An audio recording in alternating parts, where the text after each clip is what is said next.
지난주에 저희가 사도행전 8장부터 12장까지 함께 공부를 하였습니다. 스데반 집사의 순교를 시작으로 그날에 예루살렘에 있는 교회에 아주 큰 박해가 있었습니다. 이 박해는 하나님을 모르는 이방인이 아니라 하나님을 믿는다고 하는 유대인들에 의해서 이루어진 그러한 박해였습니다.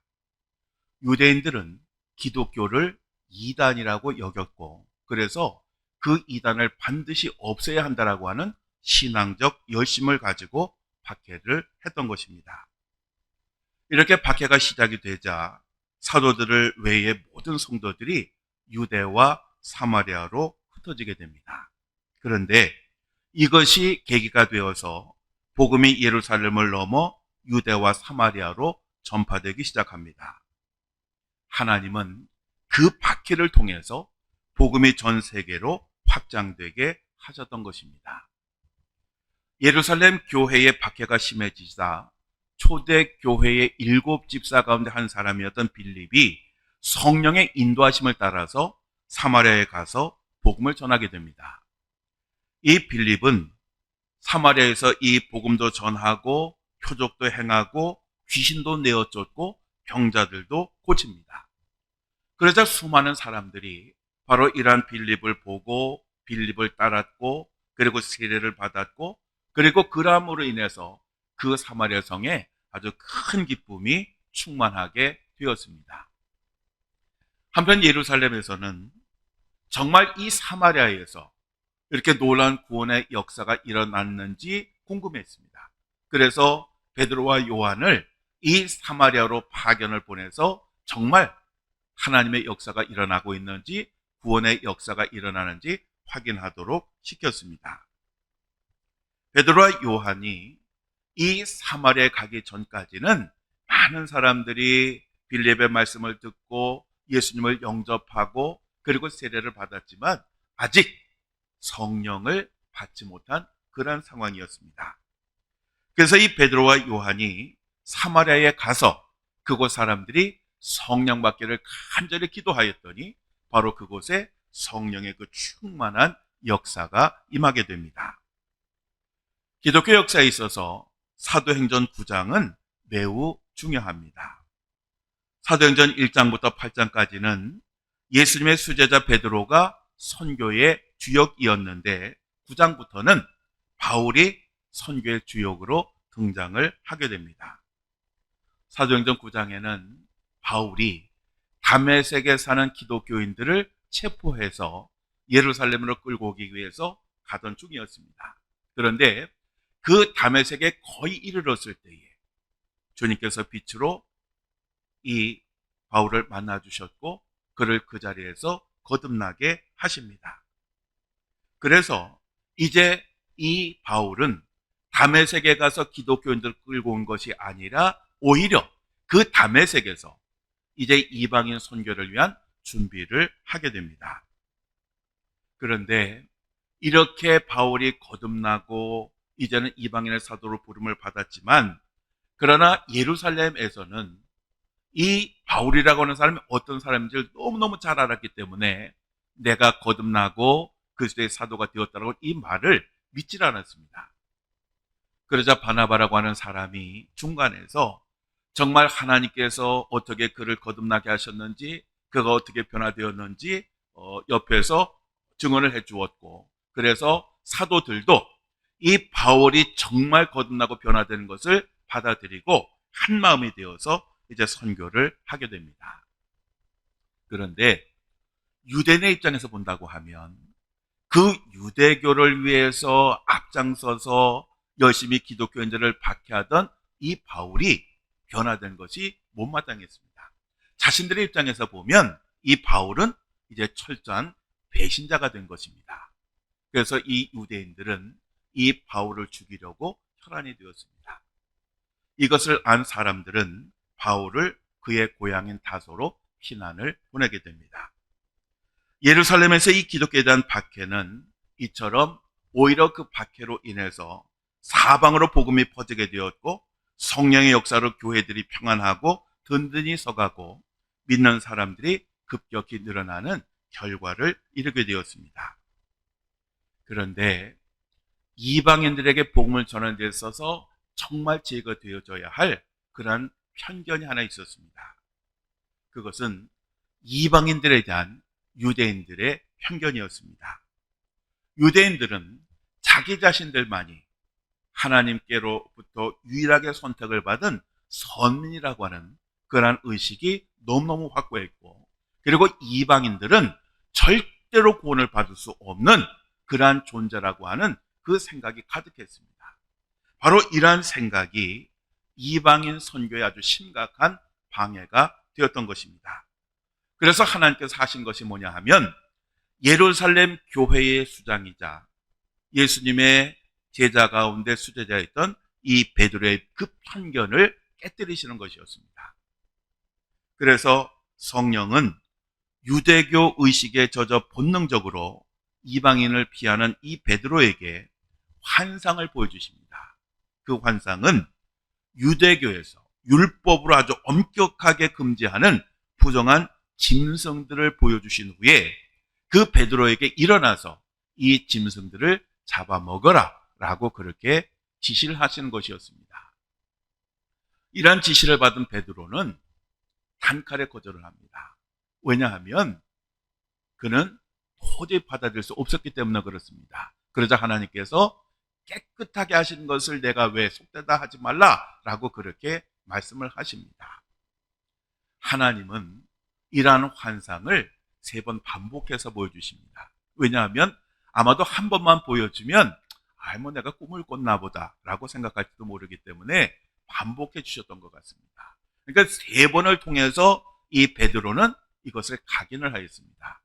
그리고 그때에 고넬료가 보낸 사람이 이 베드로를 모시러 그곳에 도착을 했습니다. 그러자 성령께서 그 사람들 따라서 고넬료의 가정으로 가라고 명령을 하십니다. 이 고넬료는 이방인이었고 로마 군대의 백부장이었던 그런 사람입니다. 그런데 이 고넬료는 하나님을 경외하는 사람이었고, 그래서 이 고넬료가 하나님의 지시를 받고 사람을 요바로 보내서 이 고넬료를 초청을 했던 것입니다. 이러한 하나님의 지시에 의해서 이제 베드로는 그와 함께 머물던 6명의 유대인들과 함께 이 고넬료의 집을 방문을 하게 됩니다. 그 집에 들어갔더니 고넬료는 이 베드로가 오는 것을 알고 집안에는 모든 종들까지 다 집안에다 모아놓고 기다리고 있었습니다. 그 집에 도착한 이 베드로는 그 자리에서 복음을 증거하였고, 그 복음을 증거하였더니 그 자리에 있는 모든 사람들이 예수 그리스도를 영접하고 세례를 받고 성령을 받게 됩니다. 바로 이 모습을 보고 이 베드로와 함께 갔던 유대인들이 깜짝 놀라고 맙니다. 왜냐하면 그들의 생각에는 이방인은 절대로 구원을 받을 수 없는 그러한 존재들인데, 바로 그들에게 하나님의 영 성령이 임하는 모습을 보고 이젠 그때야 이방인들도 구원의 대상이구나 하는 것을 깨닫게 된 것입니다. 바로 이러한 경험을 하고 베드로가 예루살렘에 갔습니다. 그런데 예루살렘에 갔더니 유대인 기독교인들, 즉 유대인이면서 예수님을 믿은 사람들이 뭐라고 그러냐 하면, 내가 무할례자의 집에 들어가 함께 먹었다라고 그렇게 비난을 합니다. 즉 그들은 예루살렘 교회의 대표인 베드로가 구원을 받을 수 없는, 성결하지 못한 이방인의 집에 갔다고 하는 그 자체가 그들에게 있어서는 도저히 용납할 수 없는, 받아들일 수 없는 그러한 일이었기 때문에 그렇습니다. 그만큼 그들에게 이 이방인에 대한 이 편견은 어마어마했던 것입니다. 그래서 베드로가 요바에서 하나님께 자신에게 보여주신 그 환상을 이야기를 해 주었습니다. 그리고 하나님께서 그 환상을 보여주시고, 내가 거룩하게 한 것을 너희 왜 숫다고 하느냐 라고 하는 그런 음성을 들려주셨고, 그리고 성령의 인도하심을 따라서 고넬료의 집에 갔더니 그들이 말씀을 사모하며 기다리고 있었고, 그리고 그들에게 복음을 전했더니 그들이 예수님 영접하고 세례를 받았을 뿐만 아니라 그 자리에 성령이 충만하게 임하였다라고 하는 것을 간증을 하였습니다. 그러면서 이방인도 구원의 대상이라고 하는 사실을 알렸습니다. 그러자 그러한 베드로의 이야기를 듣던 사람들이 하나님께 영광을 돌리면서 하나님께서 이방인에게도 생명 얻는 회개를 주셨도다 라고 고백을 합니다. 즉 베드로부터 시작해서 이제는 사도들과 그리고 유대인이면서 예수님을 믿게 된 사람들이 그들이 가졌던 그 편견, 본능적으로 피했던 이방인들도 하나님의 구원의 대상이라고 하는 것을 깨닫게 되었고 그 마음문을 열게 되었던 것입니다. 그리고 사도행전 11장에 보면 성령의 역사로 수리아 안디옥의 교회가 세워집니다. 이 안디옥이라고 하는 도시는 당시 25만 명이 거주하는 그러한 도시였습니다. 오늘날 25만 명의 도시라고 하면 그렇게 큰 도시는 아니지만 당시 인구가 적은 그 시대에 25만 명이 거주하는 도시라고 하면 어마어마한 도시였습니다. 아마도 서울과 같이 큰 도시가 바로 이 도시였습니다. 바로 이곳에 교회가 세워지게 됩니다. 안디옥 교회는 예루살렘 박해로 인해서 흩어진 성도들이 세운 그러한 교회였고 예루살렘 교회에 이어서 두 번째로 세워진 그러한 교회였고 그리고 이방인들을 위해서 세워진 최초의 교회였고 그리고 이 안디옥 교회는 세계 선교의 전초기지가 되는 모교회가 되는 그러한 교회가 됩니다. 이 안디옥 교회가 이제 이렇게 세워지고 성령의 역사하심을 통해서 교회가 부흥하고 성도들이 늘어나게 되니까 이제 그들에게 필요한 것이 뭡니까? 그들을 돌볼 목회자가 필요했습니다. 그래서 이 안디옥 교회 성도들이 예루살렘 교회에 연락을 해서 자기 자신들을 위한 목회자를 보내달라고 요청을 합니다. 그래서 예루살렘 교회에서는 바나바를 그 교회의 담임 목회자로 파송을 합니다. 이 바나바는 이 안디옥 교회에 와서 열심히 목회를 했고 많은 그런 부흥을 이루었습니다. 그렇게 교인들이 늘어나자 이 바나바는 다소에 있는 바울을 생각했습니다. 그래서 직접 그 다소까지 가서 바울을 모셔다가 그리고 함께 동역을 하면서 교인들을 가르치고 양육했습니다. 그랬더니 1년 만에 그 교회에 큰 그러한 부흥이 일어나게 됩니다. 그리고 사도행전 12장에 보면 예수님의 12제자 가운데 최초의 순교자에 관한 그러한 이야기가 나옵니다. 바로 그 사람이 야고보였습니다. 당시 유대를 다스리던 헤롯 왕은 유대인들의 그 지지를 얻기 위해서 참 많은 노력을 했는데 그 중에 하나가 유대인들이 기독교를 싫어한다는 그런 이야기를 듣고 예수님의 12제자 가운데 하나였던 이 야고보를 잡아다가 목을 잘라 죽인 것입니다. 그러자 이러한 것을 보고 유대인들이 얼마나 좋아했는지 모릅니다. 유대인들이 좋아하는 모습을 보고 이 헤롯 왕은 그러면 이번에는 그 제자들 중에서도 수제자인 이 베드로를 죽이면 유대인들이 더 좋아하고 자기 자신을 지지해 줄 것이다 라고 생각을 해서 이 베드로를 잡아다가 옥에 가둡니다. 그리고 6월절이 지나면 이 베드로를 죽임으로써 유대인들의 마음을 얻고자 하였습니다.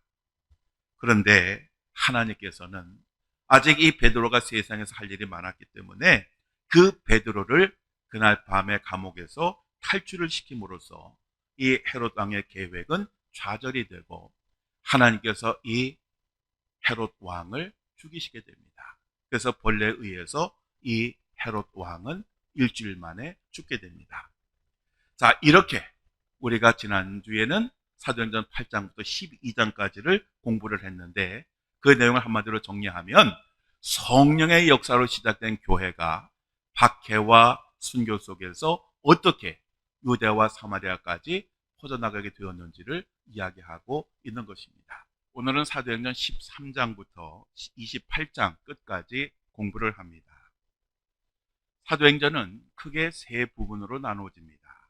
첫 번째 부분은 1장부터 7장까지입니다.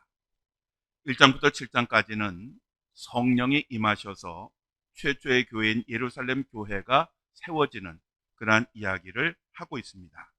그래서 이 부분의 주제가 예루살렘입니다. 초대교회가 세워지고 성령을 받은 사람들에 의해서 교회가 부흥되기 시작합니다.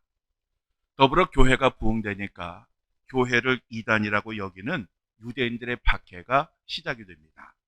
그래서 초대교회에서 세운 7집사 가운데 스데반 집사가 사내들인 공회에서 사형 선고를 받고 성 밖에서 돌에 맞아 순교를 하게 됩니다.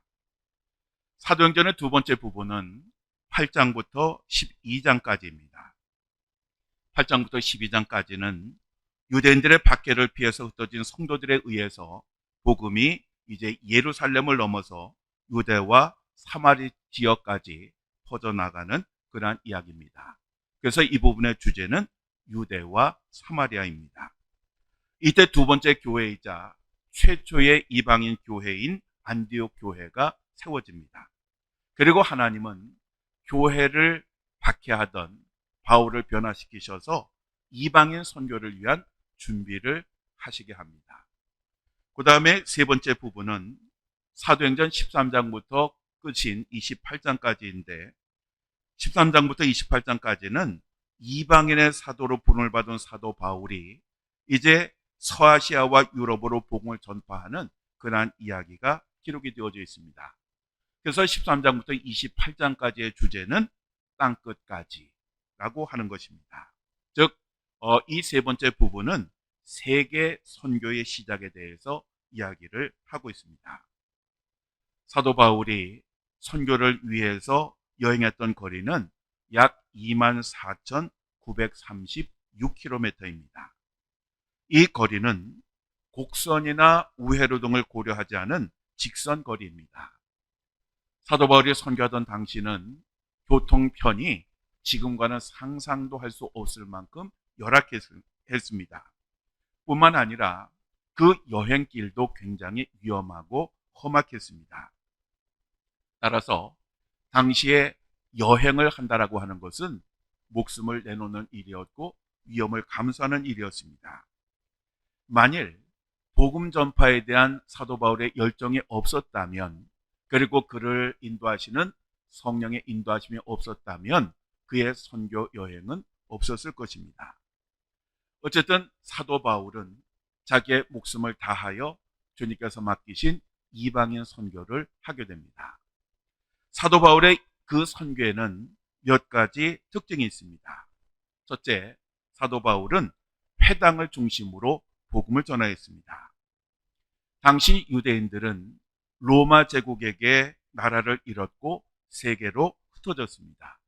그리고 그들은 어디를 가든지 항상 회당을 세우고 그 회당을 중심으로 신앙생활을 하였습니다. 그래서 사도 바울은 어디를 가든지 먼저 유대인들이 세운 그 회당을 찾아가서 그곳에서 복음을 전하였습니다. 먼저는 유대인들에게 복음을 전하였고, 그리고 그 지역에 있는 이방인들에게 복음을 전하였습니다. 하나님은 이처럼 세계 선교를 미리 계획하셨고, 그리고 유대인들을 통해서 회당을 짓게 하셨으며, 그리고 그 회당을 중심으로 복음을 증거하도록 그렇게 이끌어 주셨던 것입니다. 즉 모든 것은 하나님의 계획과 섭리 가운데 이루어진 것입니다.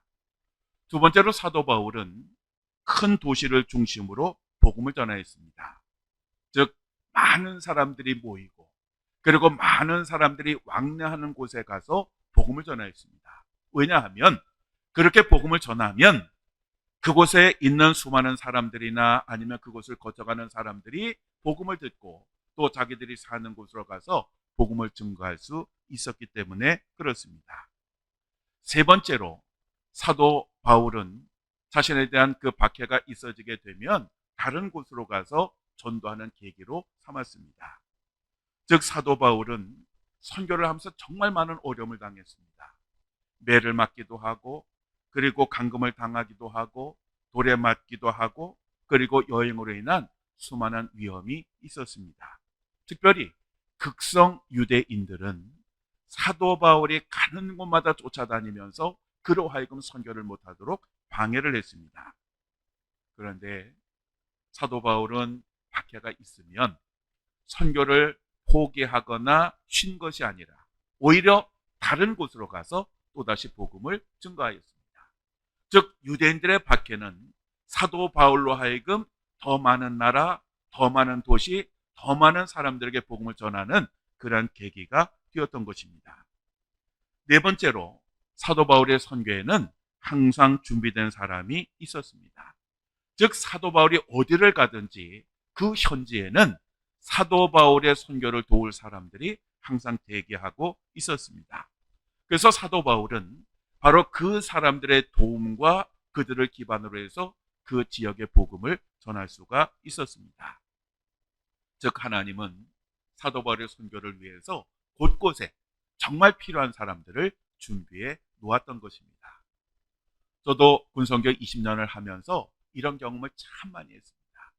정말 힘들고 어려울 때에 또 도움을 필요로 할 때에 전혀 알지 못했던 그런 사람들을 통해서 도움을 받고 선교를 하게 하나님께서 역사를 하셨던 것입니다. 다섯 번째로 사도 바울에게는 좋은 동역자들이 있었습니다. 즉 사도 바울의 선교는 혼자 한 것이 아니라 정말 사도 바울과 함께 동행을 하고 그의 일을 도와주고 함께하는 그런 사람들이 있었습니다.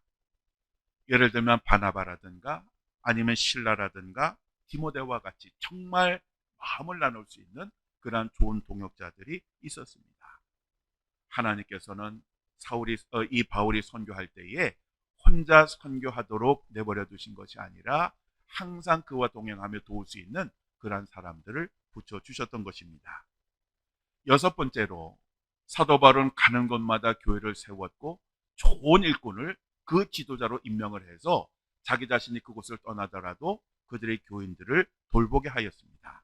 그래서 그 교회가 사도 바울이 떠나도 지속될 수 있도록 그렇게 조처를 하였습니다. 좋은 지도자는 좋은 지도자들을 계속 길러내야 됩니다. 만일 자기 자신이 있을 때만 잘 되고 자기 자신이 떠났을 때 그 교회가 쇠퇴한다고 하면 그 사람은 좋은 지도자가 아닙니다. 자기가 있든지 없든지 항상 주님 안에서 건강하게 교회가 세움을 받도록 좋은 지도자들을 가르치고 양육하고 세워야 합니다. 일곱 번째로 사도 바울은 항상 성령의 인도하심을 따라 선교를 하였습니다. 사도 바울은 자기 자신의 생각과 계획보다는 성령의 인도하심을 가장 우선적으로 여기고 순종을 하였습니다. 그래서 사도 바울은 소아시아에서 선교를 하려고 계획하였는데 성령께서 그를 유럽 지역으로 보내니까 자기의 계획을 다 내려놓고 성령의 인도하심을 따라서 유럽으로 가서 복음을 증거하게 됩니다. 즉 사도 바울의 선교의 역사는 곧 성령의 역사라고 하는 것을 의미하는 것입니다. 여덟 번째로 사도 바울은 전도한 사람들을 계속해서 양육하였습니다.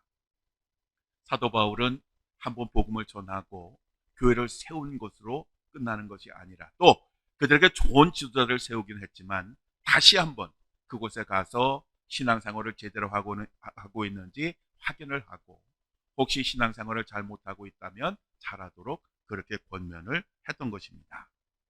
아홉 번째로 사도 바울은 교회들의 문제가 있을 때마다 목회 서신을 통해서 그들이 바른 신앙생활을 하도록 권면을 하였습니다. 바로 이처럼 사도 바울의 선교의 특징들이 있는데 바로 이러한 것들을 알고 이러한 눈으로 이렇게 성경을 읽다 보면 사도 바울의 그 선교에 대해서 깊은 이해를 가지게 될 것입니다. 자, 사도 바울은 크게 세 차례에 걸쳐서 전도 여행을 하였습니다.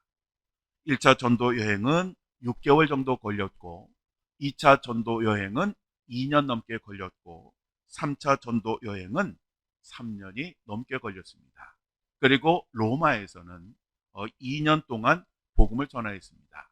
그래서 우리가 일반적으로는 사도 바울이 3차에 걸쳐서 전도 여행을 했다고 하지만 그 사도 바울이 그 예루살렘에서 로마로 가는 그 여정, 그리고 잠깐 로마에서 풀려난 때가 있었는데 그것까지 하면 일반적으로 5차례에 걸쳐서 선교 여행을 했다라고 그렇게 이야기를 하지만 가장 큰 줄거리는 3차례에 걸친 그러한 선교 여행이었습니다.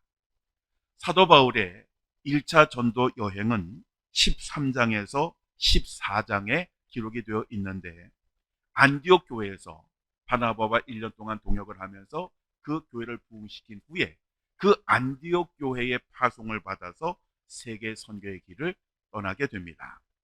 1차 전도 여행은 소아시아, 지금의 튀르키예를 중심으로 이루어졌습니다.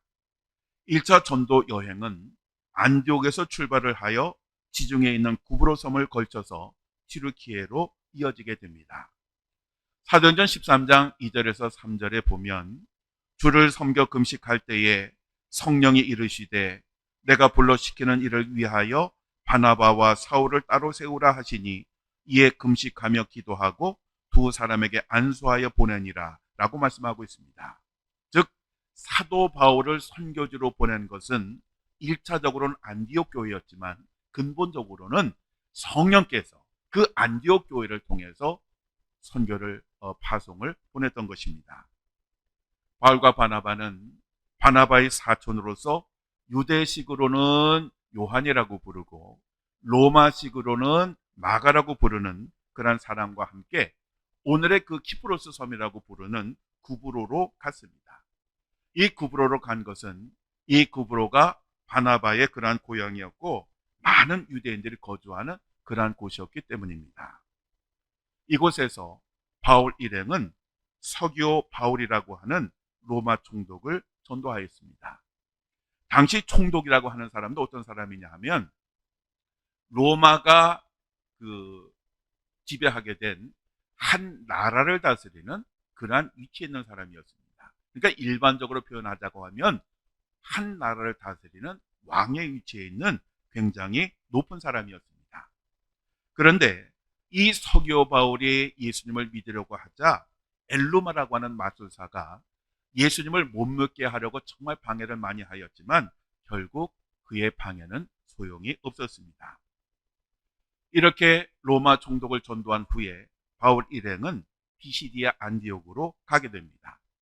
그리고 이 안디옥에서 복음을 전하는데 제가 전에 말씀드린 것처럼 당시 안디옥이라고 하는 도시는 13군데가 있었습니다. 그러니까 우리가 안디옥 하면 일반적으로 이방인을 위한 그 교회가 세워진 그런 그 안디옥뿐만 아니라 다른 교회가 있다고 하는 다른 지역이 있다고 하는 것도 우리는 잊지 말아야 됩니다.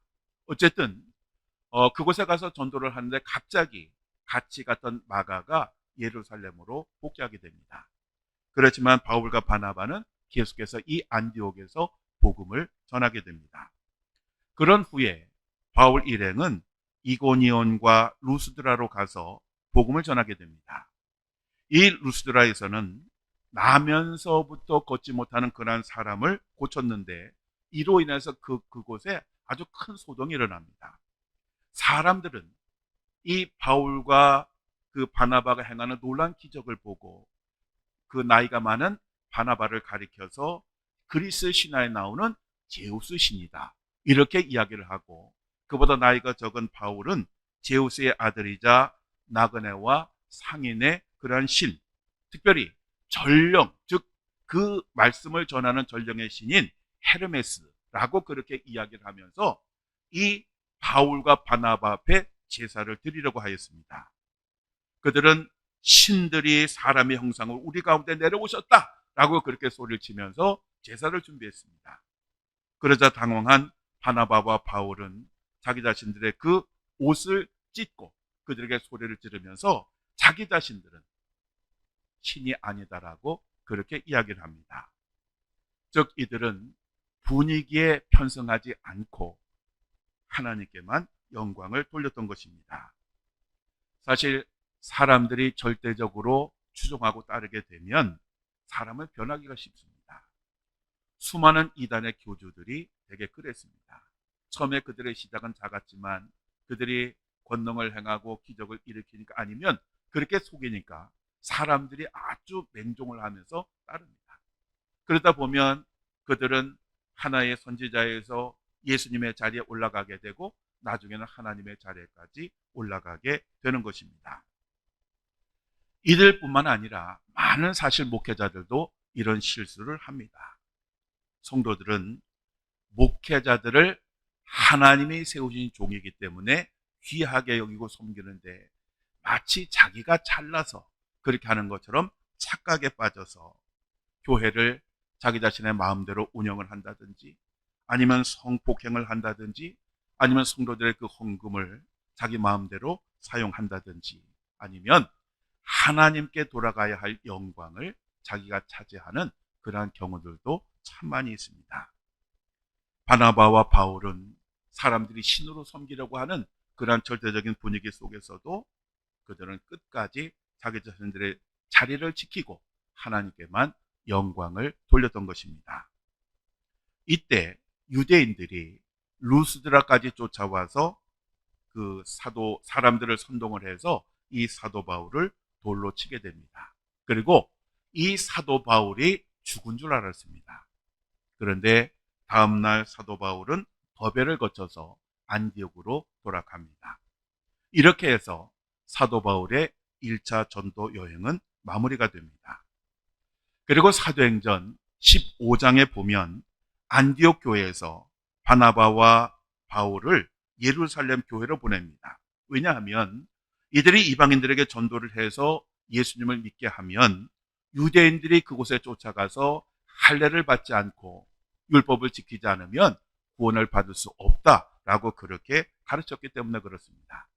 그래서 바나바 일행과 유대인들 사이에서 다툼이 있게 되니까 이제 이 안디옥 교회에서는 이 문제에 대해서 예루살렘 교회에서 정확한 원칙을 세워줄 것을 원했고 그래서 이 바나바와 그 바울을 예루살렘 교회로 보냈던 것입니다.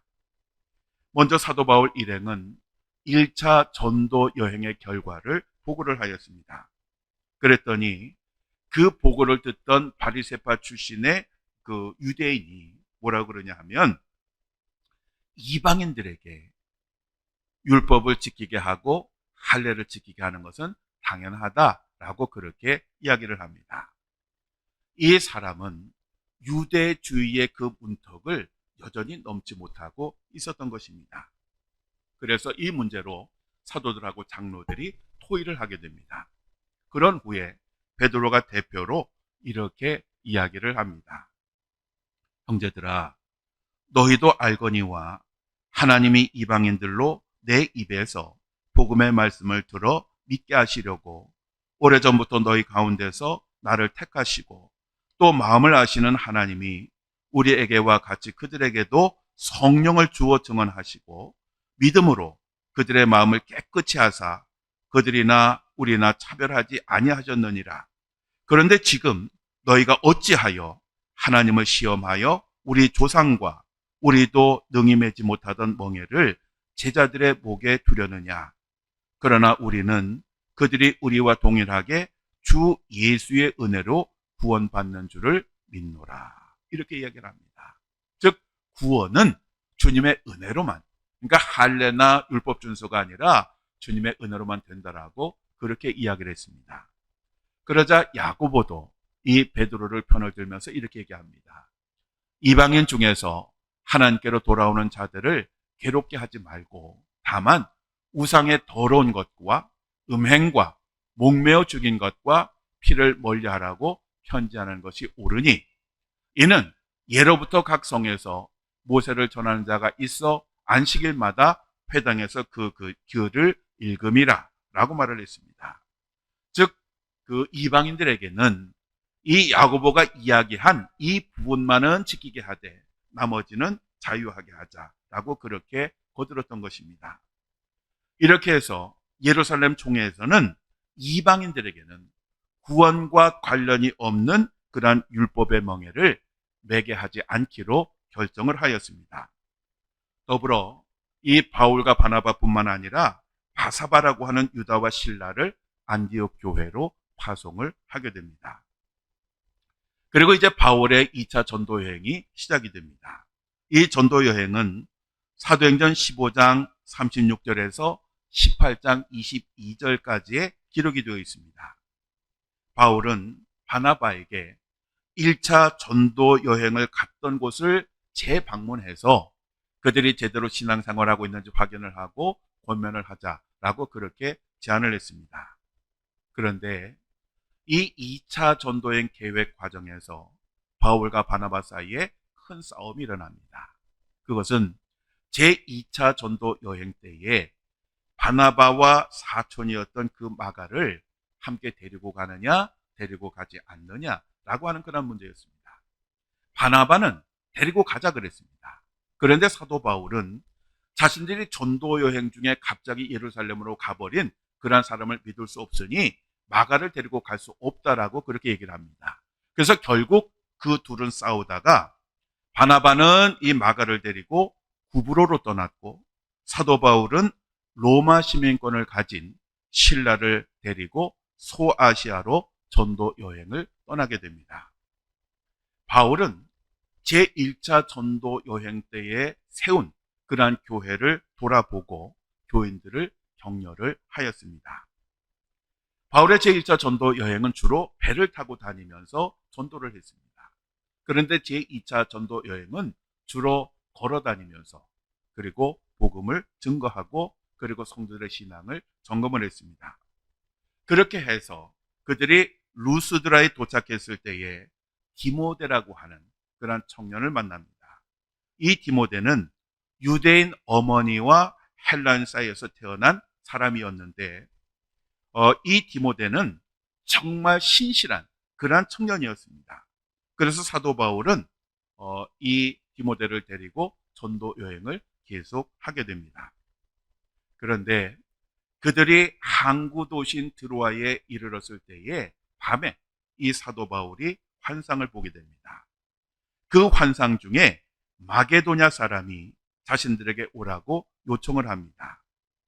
즉 이 말은 마게도냐로 가서 복음을 증거하라고 하는 하나님의 그러한 메시지였습니다.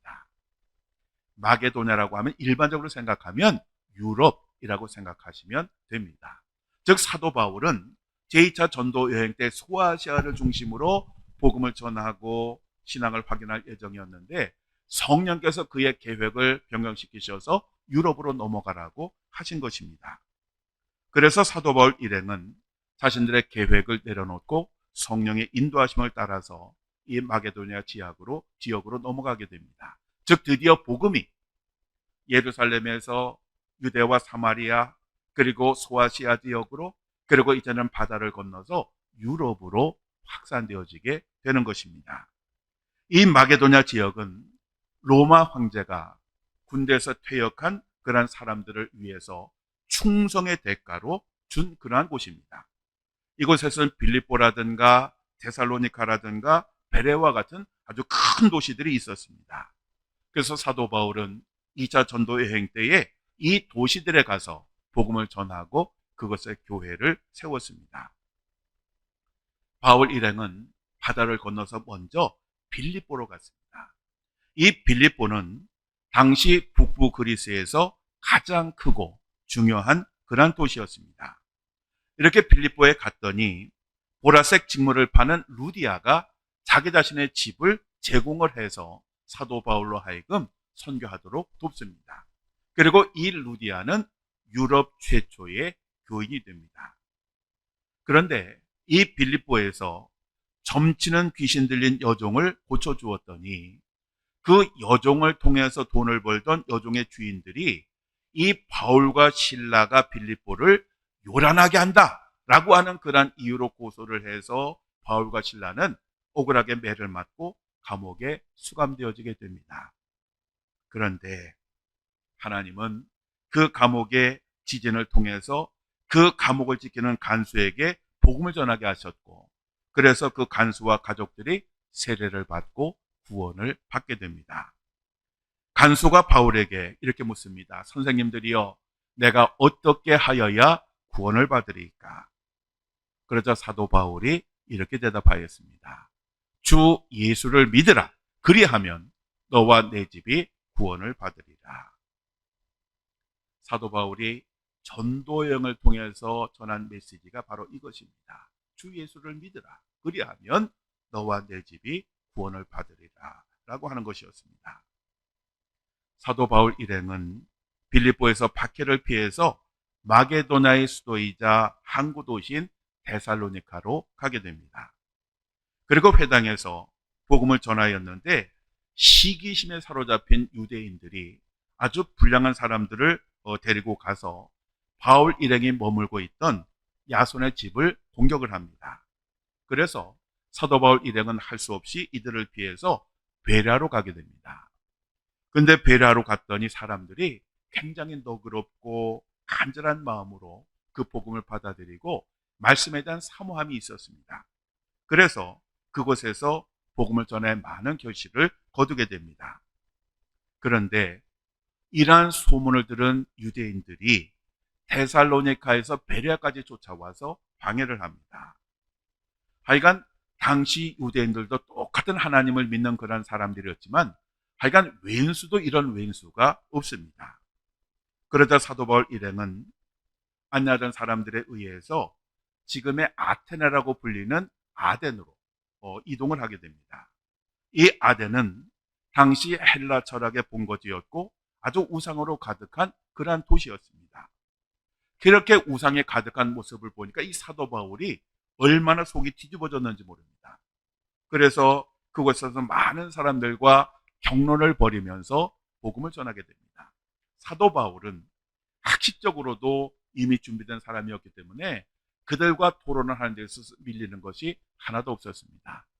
그러자 사람들이 이 바울을 붙잡아다가 아레오바고 법정에 끌고 갑니다.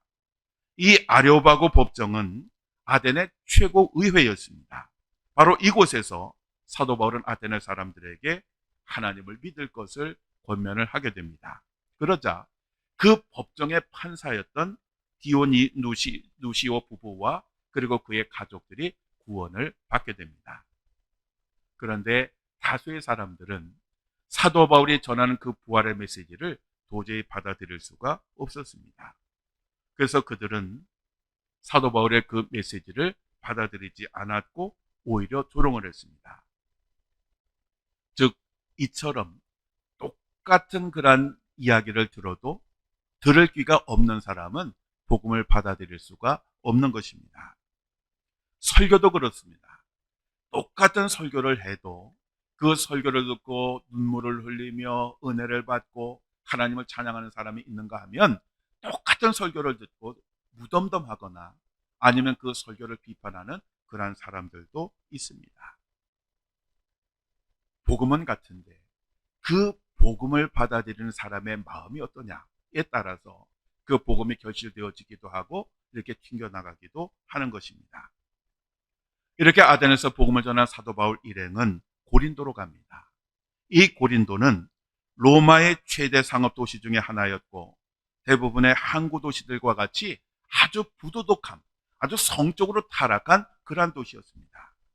그래서 이 고린도에는 당시 아프로디테 신전이 있었는데 이 아프로디테 신전에는 1000명 이상의 신전 매춘부가 있었습니다. 그들의 제사라고 하는 것은 성행위였습니다. 그런 신전에서 이렇게 마음껏 성행위를 하니 일반 사람들은 어떻게 했습니까? 아주 성적으로 타락하게 이를 데가 없었습니다. 그래서 당시 부도덕하고 제멋대로 사는 사람을 가리켜서 코린디아라고 불렀습니다. 이 코린디아라고 하는 말은 고린도화 되었다라고 하는 그런 말인데 이것은 곧 부도덕한 사람이다 라고 하는 그러한 표현이었습니다. 그만큼 이 고린도는 타락한 도시였습니다. 그렇지만 이 고린도는 사도 바울 제2차 전도 여행에서 가장 중요한 곳이었습니다. 바울은 이곳에서 1년 6개월 동안 머물면서 전도를 하게 됩니다. 이때 회당장이었던 그리스보와 모든 집안 식구들도 예수님을 믿게 됩니다. 회당장이라고 하는 그 존재는 어떤 존재냐 하면 유대인들 중에서도 아주 최고의, 아주 열성적인 유대인을 회당장으로 뽑습니다. 그런데 이런 회당장이 복음을 듣고 거듭나고 변화되었다? 이거는 보통 일이 아닙니다. 얼마나 큰일인지 모릅니다. 사실 지도자 한 사람이 변화돼서 예수님을 믿게 되면 다른 사람들에게 미치는 영향력은 어마어마하게 큽니다. 이러한 것은 선교의 역사에서 얼마든지 확인할 수가 있습니다. 예를 들면 초기 기독교에 대한 로마 제국의 박해는 어마어마한 것이었습니다. 우리가 역사를 읽다 보면 얼마나 많은 로마의 황제들이 기독교를 없애기 위해서 악을 썼는지를 보게 됩니다. 아주 끔찍한 그런 일들이 많이 있었습니다. 그런데 로마 제국의 콘스탄티누스 황제는 312년에 스스로 기독교로 개정을 하였고 313년에는 밀라노 칙령을 통해서 기독교를 공인을 하게 됩니다. 그리고 326년에는 기독교를 동로마 제국의 정식 종교로 그렇게 공포를 하게 됩니다. 이후로 기독교는 로마 제국이 통치하는 모든 나라들로 급속히 확산되어지고 수많은 사람들이 예수님을 믿게 됩니다. 한 사람의 지도자가 이렇게 변화되었더니 놀라운 일들이 일어나게 되는 것입니다. 그러므로 우리들은 항상 어떤 집단이든지 그 지도자를 열심히 복음으로 변화시켜야 됩니다. 어쨌든 사도 바울은 이 고린도에 머물면서 데살로니가 전후서를 기록을 하였습니다. 그리고 이곳에서 유대인들이 또다시 사도 바울을 방해를 해서 로마 총독 갈리오에게 고발을 합니다. 그런데 로마 총독 갈리오는 가만히 보니 이 분쟁은 종교적인 분쟁이다. 그래서 기각을 하게 됩니다. 사도 바울은 이 고린도를 떠나서 에베소를 들렀다가 가이사랴로 이동을 함으로써 제2차 전도 여행을 마치게 됩니다. 그리고 그 여독이 풀리자마자 제3차 전도 여행을 떠나게 됩니다. 제3차 전도 여행에 대해서는 사도행전 18장 23절에서 21장 26절까지 기록이 되어 있습니다. 사도 바울은 제2차 전도 여행에서 복음을 전하고 세운 갈라디아 지역에 있는 교회들을 순회하며 그 제자들의 신앙을 점검을 하게 됩니다. 우리가 전도할 때 조심해야 될 것은 뭐냐 하면 우리가 전도해서 사람이 교회에 오는 것으로 끝나면 안 됩니다. 그 사람이 교회에 잘 정착하고 스스로 신앙생활을 잘 할 때까지 이끌어 주어야 됩니다. 바로 이것이 전도이고 그래야 전도가 끝나는 것입니다. 제3차 전도 여행에서 안디옥을 떠난 사도 바울은 먼저 에베소로 갑니다. 이 에베소는 1000년이 넘는 역사를 가진 그러한 도시였습니다. 당시 최대의 상업과 교통의 중심지였고 철학과 문화와 예술의 도시였고 세계 7대 유물 중 하나인 아데미 신전과 극장이 있었습니다. 이 제3차 전도 여행의 핵심 지역이 바로 이 에베소였습니다. 그래서 사도 바울은 이 에베소에서 2년 이상을 머물면서 회당에서 복음을 전하기도 했고 그리고 그곳에 두란노 서원을 세워서 사람들에게 성경 말씀을 가르쳤습니다.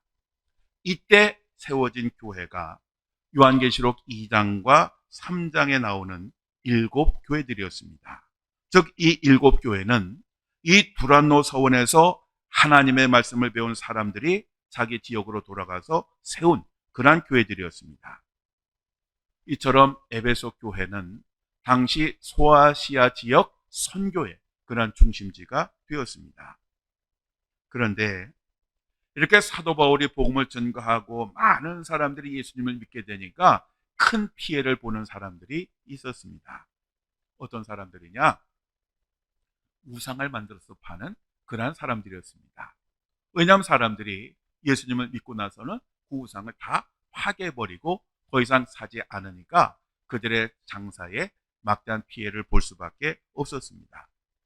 그래서 아데미 그 신상을 만들어서 팔던 그 데메드리오라고 하는 사람이 사람들을 충동질시켜서 바울과 바나바가 바나바와 그 돕던 아리스다고 하고 가이오를 붙잡게 됩니다. 이러한 이야기를 듣고 사도 바울이 그들에게 가려고 했더니 사람들이 말려서 그쪽으로 가지 못하고 사도 바울은 고린도를 거쳐서 드로아로 가게 됩니다. 그리고 드로아에서 아주 밤늦게까지 열심히 복음을 증거했습니다. 그런데 그때에 3층에서 그 말씀을 듣던 유두고라고 하는 청년이 졸다가 떨어져서 그 자리에서 즉사하게 됩니다. 그러자 사도 바울이 그 죽은 유두고를 다시 살려냅니다. 그런 후에 다시 왔던 길을 거슬러 올라가면서 교회들을 돌아보고 확인하고 가르쳤습니다. 그런데 이 과정 중에서 사도 바울은 오순절은 예루살렘에 가서 지키고 싶었습니다. 그래서 전도 그 여행의 계획을 조금 변경을 해서 밀레도에서 사람을 에베소로 보내서 에베소 교회 장로님들을 밀레도로 부릅니다. 그리고 그들에게 고별 설교를 하게 됩니다. 고별 설교라고 하는 이유는 그 후에 바울은 로마 감옥에서 순교하기까지 이 에베소를 방문할 수 없었기 때문입니다. 사도 바울은 장로님들에게 이제 자기 자신이 예루살렘에 가면 결박과 환란이 자기 자신을 기다리고 있다고 성령이 말씀하셨다라고 그렇게 이야기를 한 후에 장로님들에게 에베소 교회를 잘 지켜달라고 그렇게 신신당부를 합니다. 그러자 이 장로님과 사도 바울 일행은 서로 울면서 헤어지게 됩니다. 그런 후에 바울은 배를 타고 두로로 갑니다. 그 두로에는 자신의 제자가 된 사람들이 있었는데 그들을 만나서 일주일 동안 그곳에 머뭅니다. 그런데 그 제자들은 성령께서 그들에게 말씀해 주셔서 사도 바울이 예루살렘에 가면 고난을 당하게 될 것이라는 것을 알았습니다. 그러니 제자들이 어떻게 하겠습니까? 당연히 사도 바울로 하여금 예루살렘에 절대로 가지 말라고 그렇게 부탁을 합니다. 그렇지만 사도 바울은 그 두로를 떠나서 가이사랴로 가게 됩니다. 당시 가이사랴는 로마의 총독이 거주하는 그런 주둔지였습니다. 그런데 바울이 이 가이사랴에 왔다라고 하는 그런 이야기를 듣고 아가보라고 하는 선지자가 유대에서 사도 바울을 찾아옵니다. 그리고 사도 바울에게 지금 유대인들이 당신을 죽이려고 지금 기다리고 있으니 예루살렘에 올라가지 말라라고 그렇게 퍼포먼스를 하면서 말립니다. 그랬더니 사도행전 21장 10절에서 12절에 이렇게 당시 상황을 이야기하는데요. 한번 읽겠습니다. 여러 날 머물러 있더니 아가보라고 하는 한 선지자가 유대로부터 내려와 우리에게 와서 바울의 띠를 가져다가 자기 수족을 잡아매고 말하기를 성령이 말씀하시되 예루살렘에서 유대인들이 이같이 이 띠 인자를 결박하여 이방인의 손에 넘겨주리라 하거늘 우리가 그 말을 듣고 그곳 사람들과 더불어 바울에게 예루살렘으로 올라가지 말라 권하니. 아멘.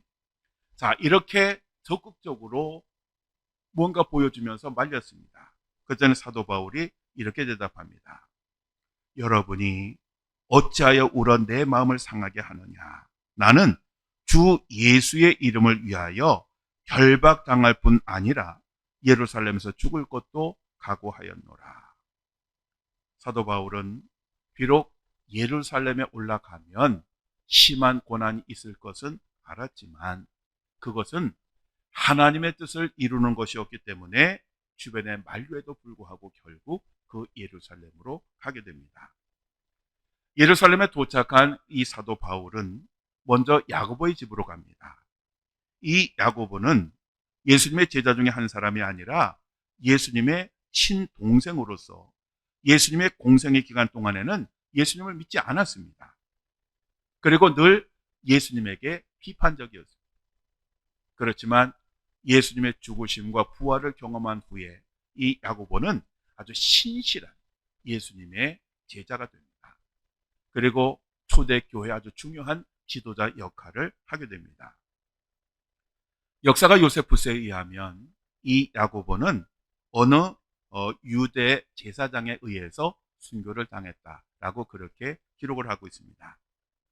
어쨌든 야고보의 집에 가서 이 야고보와 장로들을 만난 사도 바울은 그동안 선교 역사를 쭉 이야기하면서 성령께서 어떻게 역사하시고 어떻게 열매를 맺게 하시고 어떻게 교회가 세워지고 얼마나 많은 사람들이 하나님께 돌아왔는지를 쭉 이야기를 합니다.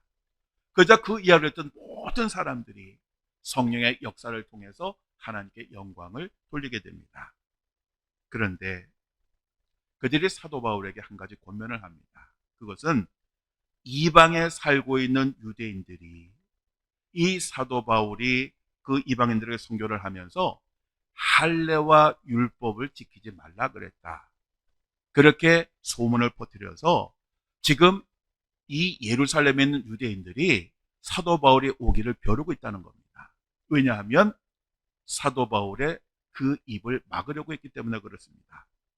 그래서 야고보 일행이 얘기하기를 지금 이 중에 4명이 예수님을 믿기로 했는데 이 사람들을 성전에 데리고 가서 유대식으로 정결 의식을 행하고 머리를 깎으면 이 예루살렘에 있는 유대인들이 오해를 풀 것이다. 이렇게 이야기를 해서 사도 바울은 이 4사람과 함께 성전에 가서 성결 의식을 행하게 됩니다. 그런데 일주일 후에 아시아에서 온 유대인들이 사도 바울을 보고 뭐라 그러냐면 사도 바울은 예루살렘과 율법을 비방했던 그런 사람이다. 그리고 지금 이방인인 드로비모를 데리고 와서 성전에 데리고 감으로써 성전을 더럽혔다라고 그렇게 주장을 합니다. 그러면서 그들은 사도 바울을 붙잡아서 끌고 갑니다. 그리고 사도 바울을 죽이려고 합니다.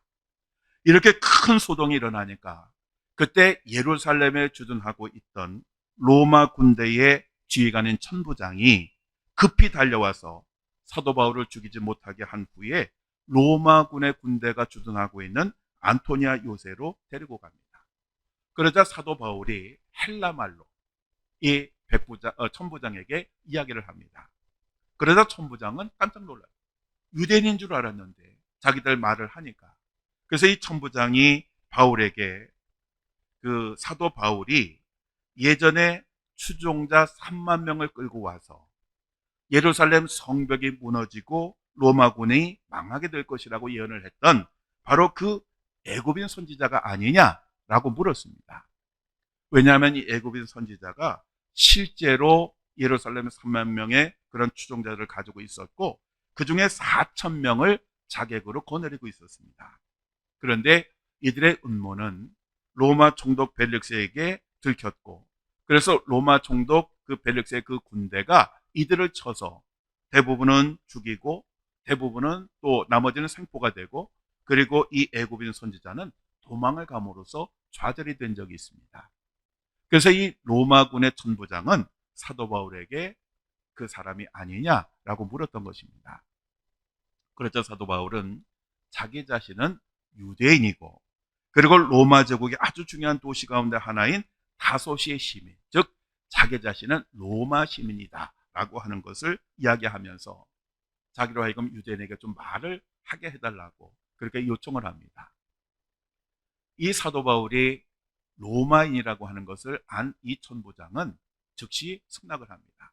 그래서 사도 바울이 그 안토니아 요새의 높은 계단에 서서 그를 죽이려고 하는 유대인들에게 복음을 전하게 됩니다.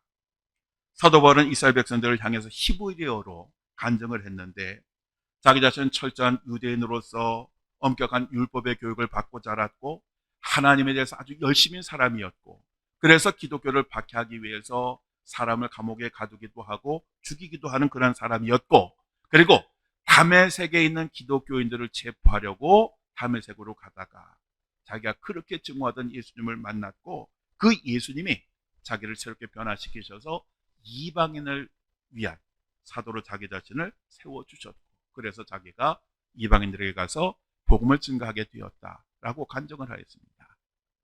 이러한 간증을 했더니 유대인들이 옷을 벗어 던지고 흙을 공중으로 날리면서 사도 바울은 죽여야 한다라고 막 흥분을 했습니다. 그러니까 상황이 또 이렇게 급박하게 되니까 이 천부장이 이 사도 바울을 자기의 그 군대 진영 안으로 데리고 갔습니다. 그리고 나서 다음 날 이 천부장은 정말 유대인들이 왜 이 한 사람을 죽이려고 하는지 그 이유를 알기 위해서 이 그 이스라엘 사람들을 공에 소집을 했습니다. 그리고 사도 바울을 그 앞에 세웠습니다. 그랬더니 사도 바울이 바로 전날 이야기했던 그 복음을 다시 한번 전하게 됩니다. 그런데 이렇게 간증을 했더니 사두개인하고 바리새인끼리 싸움이 붙었습니다. 그러니까 상황이 묘한 곳으로 흘러가게 됩니다. 그래서 막 서로 싸우고 난리가 나니까 천부장은 다시 바울을 부대 안으로 데리고 들어갑니다. 그날 밤에 하나님께서 사도 바울에게 나타나시 이렇게 말씀하십니다. 담대하라. 내가 예루살렘에서 나이를 증언한 것 같이 로마에서도 증언하여야 하리라. 이 말씀이 무슨 말입니까? 너는 로마에 가서 복음을 증언해야 되기 때문에 예루살렘에서 너는 죽지 않을 것이다 라고 하는 그런 말씀입니다. 한편 이 사도 바울을 어떻게든 죽여야 되겠다라고 하는 자원하는 40명이 있었습니다. 그래서 이 40명이 대제사장과 장로들에게 가서 자기들이 매복하고 있다가 사도 바울을 죽일 테니까 어떻게 해서든지 로마 군대의 진영 밖으로 끌고 나오게 해달라, 그렇게 요청을 합니다. 그런데 밖에 있던 바울의 조카가 이 계획을 알았습니다. 그래서 사도 바울에게 얼른 전해 주었습니다. 그리고 사도 바울은 천부장에게 이 이야기를 알렸습니다. 그랬더니 천부장이 새벽 어두울 때에 로마 군인들의 호의하에 사도 바울을 로마 군대 총지휘관이 있는 가이사랴로 보내게 됩니다. 그는 상황에 대한 편지를 써서 이 사도 바울을 안전하게 그 진영으로 보내게 됩니다. 다음날 사도 바울이 그 안토니아 요새는 없고 간밤에 가이사랴로 이송되었다는 이야기를 듣고 대제사장인 아나니아와 장로들 그리고 그들의 변호사인 도둘로가 가이사랴까지 내려가서 이 사도 바울을 총독에게 고발을 하게 됩니다. 이때부터 그 재판이 2년 동안 진행이 되는데 사도 바울은 이 가이사랴 군대 내에 있는 관저에서 있으면서 로마 총독인 벨릭스 그리고 그 후임인 총독 베스도 그리고 유대 왕으로서 신임 총독에게 인사를 하러 왔던 아그리파 왕에게 신문을 받게 됩니다. 그 신문을 받을 때 사도 바울은 자기의 그 신앙 간증을 그대로 하게 됩니다. 그리고 나서 사도 바울은 자기 자신은 로마 시민이기 때문에 로마 황제에게 재판을 받아야 되겠다라고 요청을 하게 됩니다. 당시 법이 그랬습니다. 그래서 로마 시민은 함부로 대우할 수가 없었습니다. 그리고 이러한 문제에 대해서 요청을 하면 반드시 로마 황제에게 재판을 받아야 됐습니다. 그래서 이러한 요청이 받아들여져서 이제 사도 바울은 로마로 가게 됩니다. 즉 하나님께서 예루살렘에서 밤에 환상 중에 말씀하신 대로 이제 이 사도 바울은 로마를 향해 가게 됩니다. 즉 이 재판이라고 하는 것은 표면적인 이유였고 근본적인 이유, 즉 사도 바울이 로마로 간 이유는 하나님의 계획을 따라서 복음을 전하기 위해서 로마로 가게 된 것입니다. 이렇게 해서 가이사랴로부터 4,000km나 떨어진 로마를 향해서 이 사도 바울은 가게 됩니다. 그런데 당시에는 죄수들을 호송하는 전용적인 배가 있었던 게 아니고요. 당시 큰 배들, 상업용으로 쓰는 배들을 이렇게 다른 사람들도 같이 타니까 일부를 빌어서 죄수를 운송을 했습니다. 그래서 이 바울 일행이 그 지중해를 항해를 하는데 유라굴로라고 하는 아주 큰 광풍을 만나게 됩니다. 그래서 14일 동안 그 폭풍에 시달리면서 이제 그 배에 탄 사람들은 이제 우리는 죽게 되었다라고 그렇게 포기를 하게 됩니다. 자, 여기에서 퀴즈를 하나 드리겠습니다. 자, 지금 그림에 보시면 배 그림이 나오죠. 그리고 그 밑에 276이라고 하는 숫자가 나옵니다. 자, 276이라고 하는 숫자는 무엇을 의미할까요? 힌트를 드리자면 276은 배의 번호도 아니고 짐승의 숫자도 아닙니다. 무엇인가의 숫자를 의미하는 것입니다. 자, 답을 아시는 분은 예배를 마치면 출석 체크할 때에 출석이라고 쓰지 마시고요. 저 276이 무슨 의미인지를 적으시면 됩니다.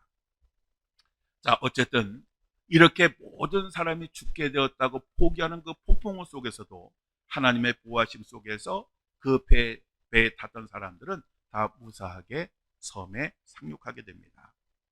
그들이 상륙한 섬은 멜리데 섬, 오늘날은 몰타라고 부르는 그러한 성에 상륙을 하게 됩니다. 그래서 그 추위에 시달리는 그 사람들이 모닥불을 피우고 불을 쬐는데 갑자기 그 모닥불 속에서 독사가 튀어오르더니 사도 바울의 손가락을 물게 됩니다. 그러자 사람들은 이 사람은 죄를 지은 사람이고, 그래서 폭풍우 속에서도 살아났지만 결국 뱀에 물려 죄값을 받는구나 라고 그렇게 생각을 했습니다. 그래서 그들은 이 사도 바울의 몸이 이제는 도구로 인해서 이렇게 붓게 되거나 죽게 될 것이라고 생각하고 기다리고 있었습니다. 그런데 시간이 지나가도 사도 바울이 멀쩡했습니다. 그저 그 사람들은 사도 바울을 신이라고 생각을 하게 되었습니다. 그리고 바울은 그곳에서 멜리데 섬의 주장인 보블리오의 아버지가 열병과 이질로 시달리게 되자 가서 안수를 해서 그 병을 고쳐주게 됩니다. 자, 이렇게 그 섬의 주장의 아버지를 고쳐주었으니 그 섬에서 얼마나 극진한 대접을 받았겠습니까? 그래서 대접을 잘 받은 바울 일행은 드디어 소원대로 로마로 입성을 하게 됩니다. 당시 바울은 로마 시민이었고 죄가 확정된 상황이 아니었기 때문에 어떤 집을 빌려서 로마 군인의 감시 속에서 어느 정도의 자유를 누릴 수 있었고, 그래서 그곳에서 2년 있는 동안 로마 관리인들에게 복음을 전했고 또 사도 바울을 찾아오는 사람들에게 하나님의 말씀을 가르칠 수가 있었습니다. 자, 사도행전 28장 3절에서 31절까지의 말씀을 우리 함께 읽고 오늘 성경 공부를 마치겠습니다.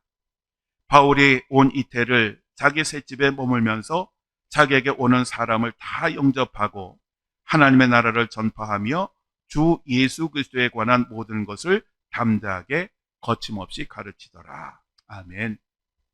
자, 이것으로서 성경에 기록된 사도행전은 끝납니다. 그렇지만 사도행전은 아직 끝나지 않았습니다. 성령을 받은 사람들에 의해서 이 사도행전은 지금도 기록되고 있습니다. 우리 산성교회 그리고 우리들도 바로 이 사도행전을 계속해서 이어나가야 되지 않겠습니까? 자, 다음 주부터는 로마서에 대해서 공부를 합니다. 다음 주에는 로마서 1장 1절부터 3장 20절까지 아주 열심히 읽고 오시기를 바랍니다. 원래 사도 바울이 좀 많이 배워서 그런지 문체가 좀 쉽지 않습니다. 그러니까 여러분 잘 읽고 오시면 다음 주에 그 내용을 잘 설명해 드리도록 하겠습니다.